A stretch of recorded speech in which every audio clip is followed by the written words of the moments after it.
Hello friends, स्वागत है आप सभी का IYS प्लेटफॉर्म के यूट्यूब चैनल पर। चलिए शुरू करते हैं अपनी डेली करंट अफेयर की क्लास, जिसमें हम लोग कवर करेंगे national international days and organisations और जो भी न्यूज़ आपके PIB में चर्चा में है या फिर आकाशवाणी पर जो भी चर्चा में है। इसके अलावा हिंदू दैनिक जागरण मैंने जो भी इम्पॉर्टेंट न्यूज़ कवर करी है तो उन सबको हम डिस्कस करेंगे। चलिए तो आज की क्लास स्टार्ट करते हैं। आपका फर्स्ट क्वेश्चन है, रक्षा मंत्रालय ने 26 मार्च 2022 को कितने नए स्कूल स्थापित करने की मंजूरी दी है? 20, 21, 22, 23 और इसका राइट आंसर आप लोग सोच लीजिए। इसका राइट आंसर है 21।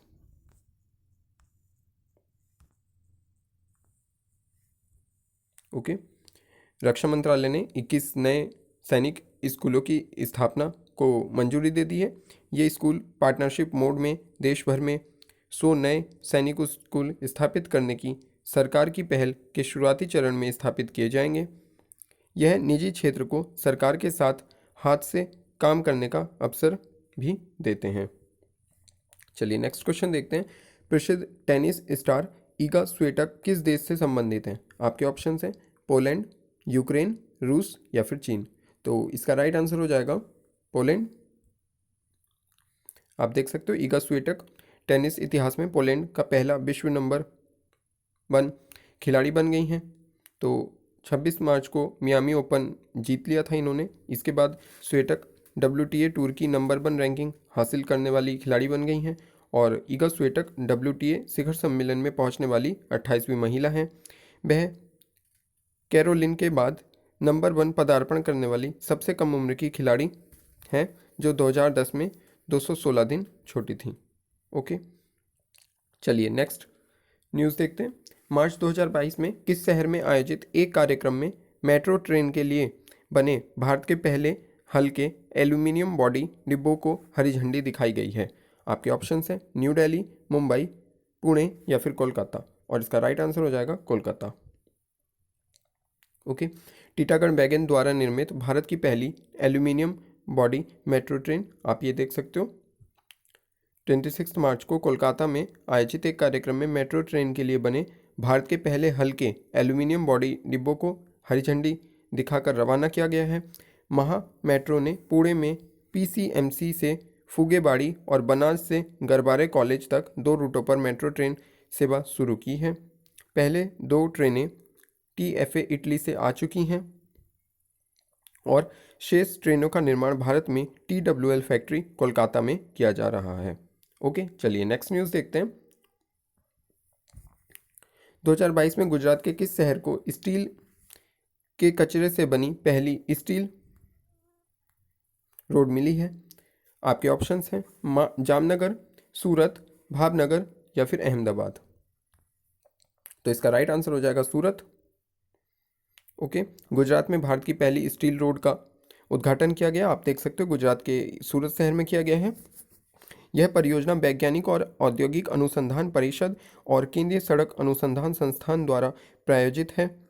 Best to wealth and clean India campaign की पहल के तहत यह उपक्रम 1 किलोमीटर लंबा है और इसमें 6 लेन होंगे। तो आपको पता होगा कि जो स्टील होता है तो वो बहुत ज़्यादा रिसाइकल नहीं हो पाता है, तो उसमें प्रॉब्लम आ जाती है, तो अनयूटिलाइज पड़ा रहता है वो। अब उसको बेहतर तरीके से यूटिलाइज कर सकते हैं, आप सस्टेनेबिलिटी की ओर मूव कर सकते हैं। अगर उससे रोड बनाते हैं तो वो ड्यूरेबिलिटी भी उसकी ज़्यादा होती है, इसलिए एक अच्छा बेनिफिट है ये स्टील से रोड बनाने का। चलिए नेक्स्ट न्यूज़ देखते हैं। हाल ही में भारतीय विदेश मंत्री ने किस देश की यात्रा की है? हमारे जो एस जयशंकर प्रसाद जी विदेश मंत्री हैं, उन्होंने किस देश की यात्रा करी है? आपके ऑप्शंस हैं मालदीव, केन्या, यूक्रेन या फिर रशिया और आपका राइट आंसर हो जाएगा मालदीव। मैंने आपको कल ही बताया था। भारत मालदीव ने शिक्षा के क्षेत्र में सहयोग के लिए समझौते पर हस्ताक्षर किए हैं। जब विदेश मंत्री एस जयशंकर प्रसाद और अब्दुल्ला शाहिद मिले तो इन्होंने हस्ताक्षर किए शिक्षा के क्षेत्र में सहयोग के लिए। यह भारत के राष्ट्रीय ज्ञान नेटवर्क और मालदीव के उच्च शिक्षा नेटवर्क के बीच संपर्क का मार्ग प्रशस्त करता है। जयशंकर मालदीव और श्रीलंका की अपनी 5 दिवसीय 2 देशों की यात्रा के हिस्से के रूप में 26 मार्च 2022 को माले पहुंचे हैं। चलिए नेक्स्ट क्वेश्चन देखते हैं। कर्नाटका सरकार ने मार्च 2022 में सिगगांव और साबनूर शहरों के कितने गांवों के लिए एक प्रमुख पेयजल योजना को मंजूरी दी है? आपके ऑप्शंस 100, 120, 140 या फिर 160, और इसका राइट आंसर हो जाएगा 120। आप देख सकते हो कर्नाटका सरकार ने 26 मार्च 2022 को शिग्गांव और साबनूर शहरों के 120 गांवों के लिए एक प्रमुख पेयजल परियोजना को मंजूरी दे दी है। इसका उद्देश्य क्षेत्र में पेयजल परियोजना या पेयजल समस्या का स्थायी समाधान करना है। सीएम बसवराज बोम्मई ने हावेरी जिले के सिग्गांव तालुका के तिम्मापुर गांव में आपके दरवाजे पर राजस्व दस्तावेज कार्यक्रम का भी उद्घाटन किया था। चलिए नेक्स्ट न्यूज़ देखते हैं। ऊर्जा संरक्षण के बारे में जागरूकता बढ़ाने के लिए दुनिया भर में लोगों ने 1 घंटे के लिए गैर जरूरी बिजली की लाइट बंद करके 2022 में किस दिन अर्थ आवर मनाया था? आपके ऑप्शंस 24 मार्च, 25 मार्च, 26 मार्च या फिर 27 मार्च। तो इसका राइट आंसर हो जाएगा 24 मार्च, 26 मार्च। इसका आंसर हो जाएगा 26 मार्च। ऊर्जा संरक्षण के बारे में जागरूकता बढ़ाने के लिए दुनिया भर में लोगों ने 1 घंटे के लिए गैर जरूरी बिजली की लाइटें बंद करके 26 मार्च 2022 को, 26 मार्च आप ध्यान रखिए, रात 8:30 बजे अर्थार मनाया। अर्थार मार्च के अंतिम शनिवार को मनाया जाता है। ओके, यह आंदोलन 2007 में सिडनी ऑस्ट्रेलिया में बर्ड वाइल्ड लाइफ फंड द्वारा एक प्रतीकात्मक घटना के रूप में शुरू किया गया था। ये भी याद रखिए आप, bird wild fund for nature WWF जो होता है उसने ये शुरू किया था, 2007 में शुरू किया था। और राष्ट्रपति भवन में भी लाइट बंद करके अर्थार मनाया जाता है। तो आप सोच सकते हो कि ताकि सब लोग इसका महत्व समझें अर्थार का, कि ऐसा नहीं है कि 1 घंटे लाइट बचा के कुछ नहीं होता है। 1 घंटे लाइट बचाने से भी बहुत बड़ा फर्क पड़ता है। अगर हम अपना थोड़ा सा भी ध्यान दें इस ओर तो 1 घंटे की लाइट से बहुत फर्क पड़ सकता है। इसलिए राष्ट्रपति भवन में भी इस बात का संदेश दिया जाता है ताकि सब लोग जागरूक हों और सिर्फ एक ही दिन नहीं, हर दिन बिजली बचाने का प्रयास करें। चलिए नेक्स्ट क्वेश्चन देखते हैं। रितु खंडूरी भूषण किस राज्य की विधानसभा की पहली महिला स्पीकर बन गई हैं? आपके ऑप्शंस हैं उत्तराखंड, पंजाब, उत्तर प्रदेश या फिर हरियाणा, और इसका राइट आंसर हो जाएगा उत्तराखंड। इंपॉर्टेंट है, उत्तराखंड विधानसभा की पहली महिला स्पीकर बन गई हैं रितु खंडूरी। आपको पता होगा कि हाल ही में पुष्कर धामी जी वहाँ के सीएम बने हैं और अब ये स्पीकर बन गई हैं रितु खंडूरी जी। उत्तराखंड की कोटद्वार विधानसभा से विधायक थी हैं रितु खंडूरी और ये पहली महिला स्पीकर बन गई हैं राज्य के, इसलिए इंपॉर्टेंट है। यह सर्वसम्मति से इस पद के लिए निर्विरोध चुनी गई और 5वीं उत्तराखंड विधानसभा की अध्यक्ष बन गई हैं। 2017 में रितु उत्तराखंड के पौड़ी गढ़वाल जिले की यमकेश्वर विधानसभा सीट से विधायक चुनी गई थी। चलिए नेक्स्ट क्वेश्चन देखते हैं। हाल ही में केंद्र सरकार द्वारा प्रधानमंत्री गरीब कल्याण अन्न योजना को कितने माह का विस्तार दिया गया है? आपके ऑप्शन हैं 2, 4, 6 या फिर 8, और इसका राइट आंसर हो जाएगा 6 मंथ। ओके, देख लेते हैं इसके बारे में थोड़ा सा। केंद्रीय कैबिनेट ने या केंद्रीय मंत्रिमंडल ने 26 मार्च 2022 को प्रधानमंत्री गरीब कल्याण अन्न योजना के विस्तार को 6 महीने के लिए सितंबर 2022 तक की मंजूरी दे दी है। प्रधानमंत्री गरीब कल्याण अन्न योजना का विस्तार चरण 5 मार्च 2022 में समाप्त होना था। ओके, विस्तारित पीएम गरीब कल्याण अन्न योजना के तहत प्रत्येक लाभार्थी को NFSA के तहत खाद्यान्न के अपने सामान्य कोटे के अलावा प्रति व्यक्ति प्रति माह अतिरिक्त 5 किलो मुफ्त राशन मिलता है। ठीक है, चलिए नेक्स्ट न्यूज़ देखते हैं। मार्च 2022 में केंद्रीय सड़क परिवहन और राजमार्ग मंत्री श्री नितिन गडकरी जी ने किस राज्य में 2334 करोड़ रुपए की 2 राजमार्ग परियोजनाओं को राष्ट्र को समर्पित किया है? आपके ऑप्शंस केरल, कर्नाटका, गुजरात या फिर महाराष्ट्र। तो इसका राइट आंसर हो जाएगा महाराष्ट्र में किया है। आपको अगर आपने न्यूज़पेपर वगैरह कुछ देखा होगा तो उसमें ये न्यूज़ अच्छे से कवर की थी कि गडकरी जी ने महाराष्ट्र में 2334 करोड़ रुपए की 2 राजमार्ग परियोजनाओं को मंजूरी दी है और इसका उद्घाटन किया।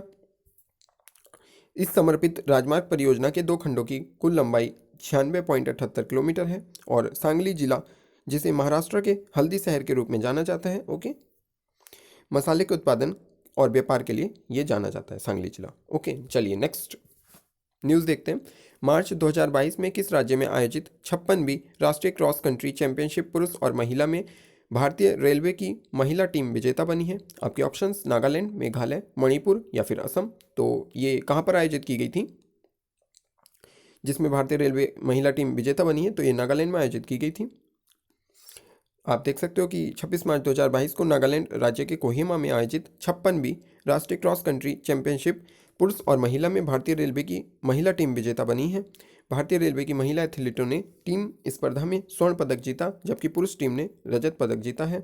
भारतीय रेलवे भारत में खिलाड़ियों के सबसे बड़े नियोक्ताओं में से एक है। ये ओलंपिक में भी अपने प्लेयर्स भेजती है, अपने एम्प्लॉयज़ भेजती है, और जो जो भी हमारे यहाँ पर चैंपियनशिप वगैरह होती है उन सब में रेलवे भेजती है, पार्टिसिपेट लेते हैं रेलवे पर्सोनल्स। ओके, चलिए नेक्स्ट न्यूज़ देखते हैं। हाल ही में राष्ट्रीय संस्कृति महोत्सव का उद्घाटन कहाँ किया गया है? आपके ऑप्शंस उत्तर प्रदेश, उत्तराखंड, आंध्र प्रदेश या फिर मिजोरम। तो इसका राइट आंसर हो जाएगा आंध्र प्रदेश। राष्ट्रीय संस्कृति महोत्सव 2022 का उद्घाटन मार्च 2022 को आंध्र प्रदेश के राजा महेंद्रवरम में हुआ है। इसका उद्घाटन आंध्र प्रदेश के राज्यपाल श्री विश्वभूषण हरिचंदन ने किया है। RSM यानी कि राष्ट्रीय संस्कृति महोत्सव 2022 का उद्देश्य भारत की समृद्ध संस्कृति विरासत को संरक्षित, बढ़ावा और लोकप्रिय बनाना है। पहला राष्ट्रीय संस्कृति महोत्सव 2015 में आयोजित किया गया था। इंपॉर्टेंट है। नेक्स्ट न्यूज़ देखते हैं। केंद्रीय कृषि मंत्री ने मार्च 2022 में भारतीय कृषि अनुसंधान परिषद की वार्षिक आम बैठक के किस संस्करण की अध्यक्षता की? आपके ऑप्शंस 91, 93, 95 या फिर 97। तो इसका राइट आंसर हो जाएगा 93rd ये बैठक थी। केंद्रीय कृषि मंत्री ने ICAR सोसाइटी की 93वीं आम बैठक की अध्यक्षता की। मंत्री ने इस अवसर पर विभिन्न भारतीय कृषि अनुसंधान परिषद प्रकाशनों और उत्पादनों का विमोचन किया। ICAR की स्थापना 16 जुलाई 1929, याद रखिए आप, को रॉयल कमीशन ऑन एग्रीकल्चर की रिपोर्ट के अनुसरण में सोसाइटी पंजीकरण एक्ट 1860 के तहत एक पंजीकृत सोसाइटी के रूप में की गई थी। इसके अलावा ये बहुत ज़्यादा इंपॉर्टेंट न्यूज़ नहीं है, बट इसको डिस्कस कर लेते हैं।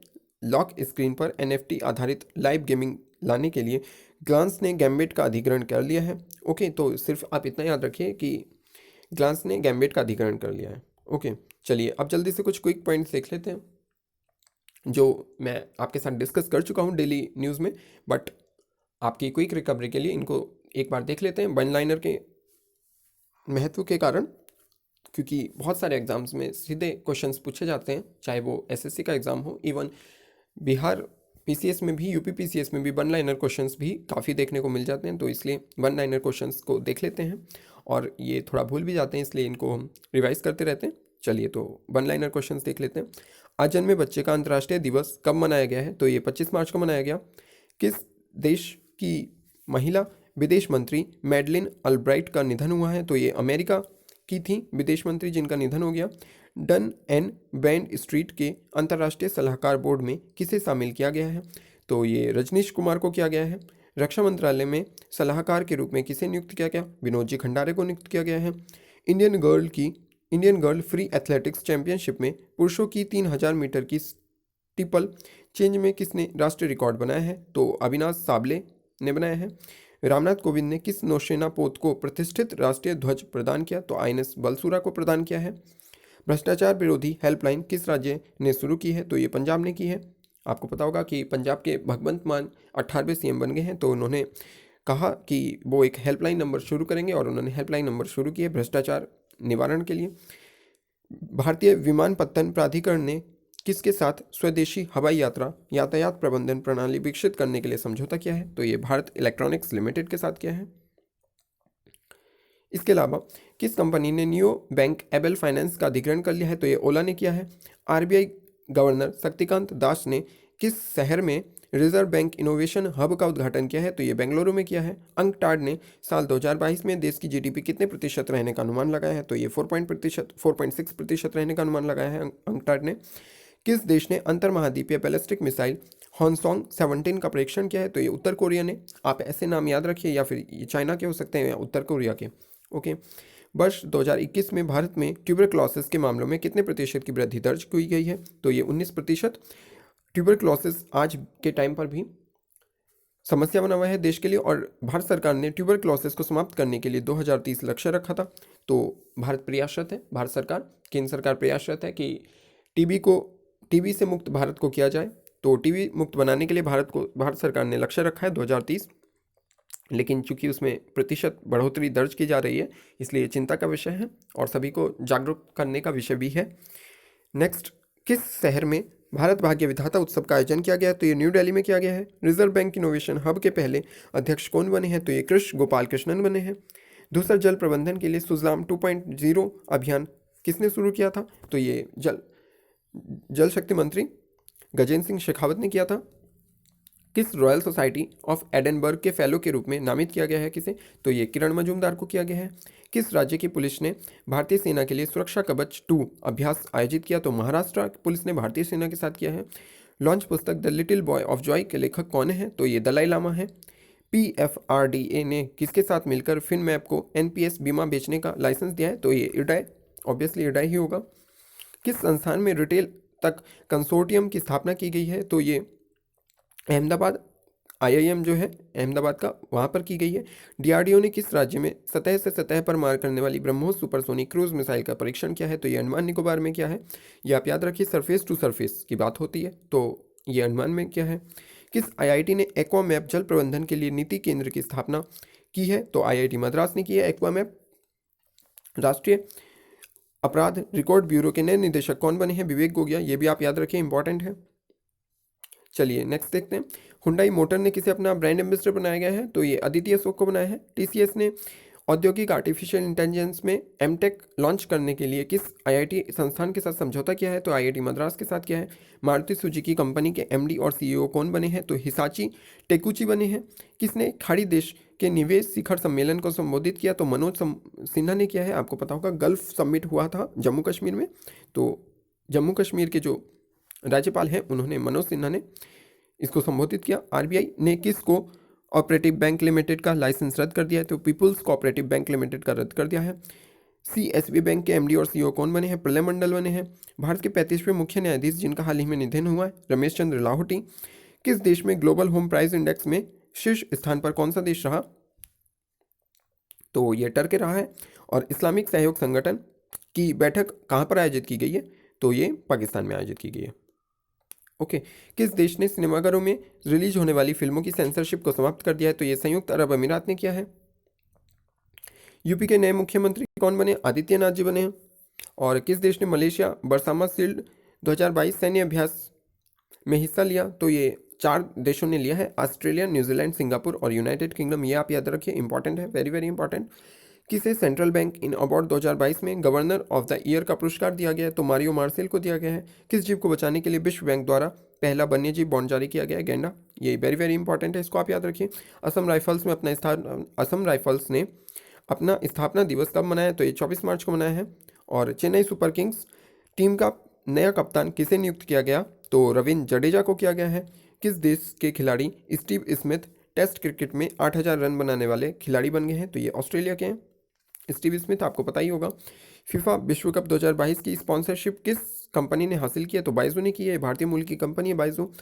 गुलामी और ट्रांस अटलांटिक दास व्यापार के पीड़ितों के स्मृति में अंतर्राष्ट्रीय दिवस कब मनाया गया? तो ये भी 25 मार्च को मनाया गया। सेबी ने नियमों का उल्लंघन करने पर एक्सिस बैंक पर कितने लाख रुपए का जुर्माना लगाया है? तो 5 लाख रुपए का। ICC टेस्ट गेंदबाजी रैंकिंग में चौथे स्थान पर कौन से भारतीय खिलाड़ी रहे हैं? तो जसप्रीत बुमराह। और नाटो के महासचिव जेंस स्टॉलेनबर्ग का कार्यकाल कब तक बढ़ा दिया गया है? तो 1 साल के लिए बढ़ाया है। नीति आयोग द्वारा जारी निर्यात तैयारी सूचकांक में कौन सा राज्य शीर्ष स्थान पर रहा? तो गुजरात रहा है। नजरबंद और लापता स्टाफ सदस्यों के साथ एकजुटता का अंतर्राष्ट्रीय दिवस कब मनाया गया? 25 मार्च को। इंडियन साइकेट्रिक सोसाइटी का सम्मेलन कहाँ शुरू हुआ है? तो ये विशाखापट्टनम में हुआ है, इंडियन साइकेट्रिक सोसाइटी। किस बैंक ने ग्रीन डिपॉजिट प्रोग्राम लॉन्च किया है? तो ये DSB बैंक ने लॉन्च किया है। चेन्नई सुपर किंग्स ने किस बैंक के साथ को ब्रांडेड क्रेडिट कार्ड लॉन्च करने के लिए समझौता किया है? तो ICICI बैंक के साथ किया है। इफ्को टोक्यो जनरल इंश्योरेंस के MD और CEO कौन बने हैं? तो HO सूरी बने हैं। लॉन्च पुस्तक बिहारी साहित्य के लेखक कौन है? अभय के। आपको अभय के बारे में परिचित होंगे। किस देश की टीम ने महिला विश्व कप 2022 सेमीफाइनल्स के लिए क्वालिफाई किया है? तो ऑस्ट्रेलिया ने किया है। तो ये थी कुछ इंपॉर्टेंट न्यूज़। आई होप आपको वीडियो अच्छी लगी हो, अगर आपको वीडियो अच्छी लगी हो तो प्लीज़ वीडियो को लाइक कर दीजिए एंड वीडियो को एंड तक देखने के लिए वेरी वेरी थैंक्स। आपकी कोई भी क्वेरी हो तो आप मुझसे पूछ सकते हो। Once again thanks.